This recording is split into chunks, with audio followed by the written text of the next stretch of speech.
నగరంతో పాటు రూరల్ ప్రాంతాల్లో దొంగతనాలకు పాల్పడుతున్న ఇద్దరు నిందితులను రూరల్ పోలీసులు అరెస్ట్ చేసి వారి వద్ద నుండి 78 గ్రాముల బంగారాభరణాలు, ఒక hero CD deluxe motor cycle తో పాటు సుమారు 6.5 లక్షలు విలువ చేసే చోరీ సొత్తులు స్వాధీనం చేసుకున్నారు. సందర్భంగా కాకినాడ ఇంద్రపాలెం పోలీస్ స్టేషన్లో ఏర్పాటు చేసిన మీడియా సమావేశంలో డీఎస్పీ మనీష్ దేవరాజ్ పాటిల్ కేసు వివరాలను వెల్లడించారు. ఈ సమావేశంలో rural CI TS Chaitanya Krishna, Kakinada crime CI V Krishna, Indrapalem SI M Veerababu, ఏఎస్ఐలు గోవిందు, పుల్లయ్య తదితరులు పాల్గొన్నారు. couple of chain snatching occurred in మన ఏరియాలో. సో ఒకటి ఇంద్రపాలెం, ఒకటి కరప్ప, ఒకటి వన్ టౌన్ ఏరియా లిమిట్స్ లో. That cases were taken very seriously by our SP sir.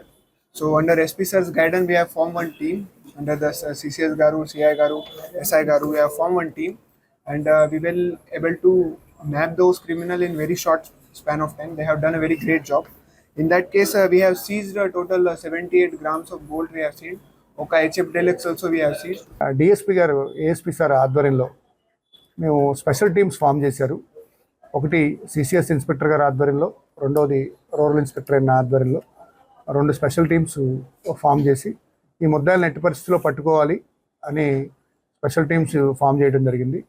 దీనిలో భాగంగానే ఎవరైతే మనం ఓల్డ్ అఫెండర్స్ ఉన్నారో, ఈ చైన్ స్నాచింగ్లో అఫెన్స్ చేసే MO కలిగిన అఫెండర్ని, అదేవిధంగా నియర్ బై అఫెన్స్ అయిన ప్లేసెస్లో ఉన్న సీసీ కెమెరాలు, సీసీ ఫుటేజెస్ వీటన్నిటినీ కూడా వెరిఫై చేయడం జరిగింది.